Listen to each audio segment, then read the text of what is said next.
Zola, there's a car.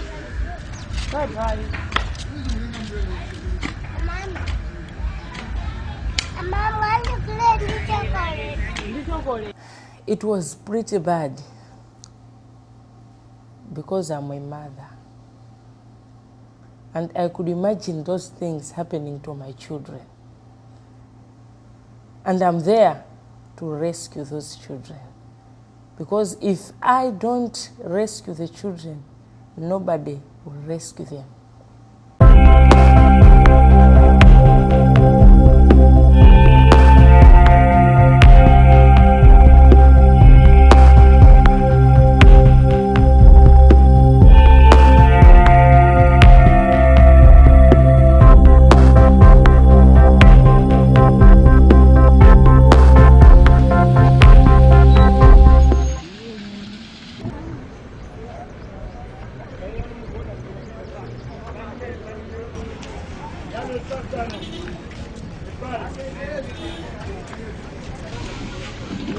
This is Lilongwe, the capital city of the African country Malawi. Malawi is one of the least developed countries in Africa, and like many poorly developed countries in Africa, it suffers from high rates of child abuse and human trafficking. This is Dorothy Chingape, a child protection officer with the Lilongwe Police Service. In 2011, a new internet pipeline will provide wider access to the internet for much of southern Africa, including Malawi and its neighbors Zambia and Mozambique. While this is a great improvement, it also brings with it new challenges for local law enforcement officers like Dorothy, who seldom deal with computer-based crimes. And with Malawi and its neighbors Zambia and Mozambique, unlimited access to the internet could create the setting for a perfect storm.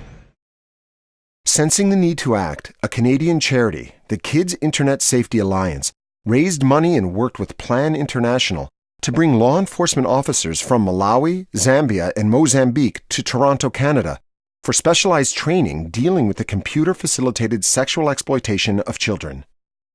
As the internet slowly becomes accessible to people in Africa, a number of countries on that continent are beginning to deal with a problem that we've been battling here for some time. That problem is internet pornography, dealing with children. Paul Gillespie is a former Toronto police officer. He's now the CEO of Kids Internet Safety Alliance.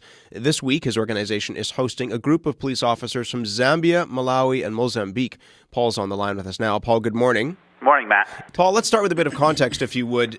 How prevalent is the problem of internet child pornography in developing countries on the African continent compared to here in Canada?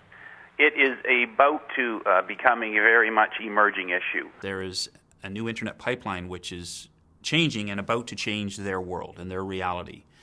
So we thought it was important to try to potentially get them ahead of the curve and show them what's coming in the very near future, show them the problems and challenges that we've had, how we overcame them, so that hopefully they don't make the same mistakes that we did. The KINSA training, in conjunction with the Royal Canadian Mounted Police and other global law enforcement agencies, begins with teaching police officers to realize that although the internet and modern technology are factors in the distribution of images of child abuse, the underlying issue is that these are children being abused by someone who has care or custody of them and has recorded the abuse and shared it.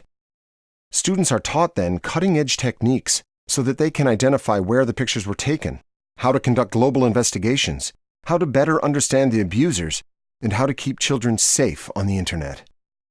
The methods that are being used around the world now for image analysis to try to identify where the picture was taken have only advanced to this extent because of the great work, like the officers of the Toronto Police and the RCMP and Interpol and Scotland Yard and Europol. It's made a big difference.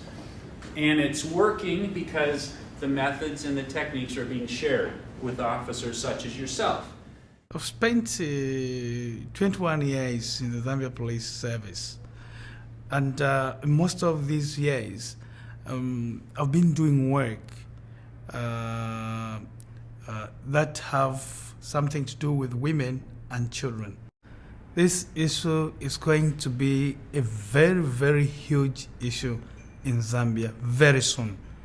And that's why now we are here to to begin to see how we can tackle this issue of child pornography. I am Dorothy Chingaive. I'm constable by rank. This problem is big. Pornography is really there in Malawi. I might hear people talking, children crying. They might be speaking a different language other than English. Bill came with image analysis, and that was very important because he introduced a topic which was very alien to me, and I know that it really was, even to the rest of the participants. And that was very important because this is now what happens right in the internet. Good, so I have to share the information. And who we share this with first is... When I saw the images in the classroom, I felt bad because I'm a mother. I have kids too. And one of the things I hate most is to see or hear or experience one of my kids having that. So being somebody there to rescue and being somebody who doesn't want that to happen to my kids, all the kids are mine. We'll go out there to rescue them. Because if we don't go there to rescue them, nobody will go there. The training has been a lot of fun. It's been very interactive. It's always interesting to talk to people from other parts of the world, especially countries that are not so technically advanced, but they have all the same concerns, and the only thing that makes us a little different is distance and just accessibility to the tools. 1 million images, 50,000 different children, but the number that's important to us is the amount and the number of children who have actually been identified and rescued. And they may only have identified 1 or 2 or 5 people, but that's a start, and it's a great start. To be able to work with these nations and police forces early on in this process, to develop the strategies, to develop the capacity to address this crime is so important for what KINSA is trying to do. If we're going to address this crime, which is a global phenomenon, a global problem, if we're going to address this appropriately, we need to take that global view. The timing of the training perfectly coincided with the Scotiabank Waterfront Marathon, and we invited our guests to participate, and every one of them did. And it was really nice to have everybody together in such a manner. The Waterfront Marathon was communicated to us, actually, by Paul. And when he said that this marathon, people are going to participate in order to raise money, which will go to charity, which will go to protect children. Wow. To me, that was great. This marathon is important because it shows that we are all together. This is the first time I've met these police officers. I've been traveling. I once went to Mozambique, I once went to Zambia, but I have never met one of them. I have met them here. But the way we have made friendship, this is the starting point of everything. We're, I guess, walking for KINSA today, and it's really exciting. We obviously got the police officers from Africa here, so it uniting the globe a little bit, and it's awesome.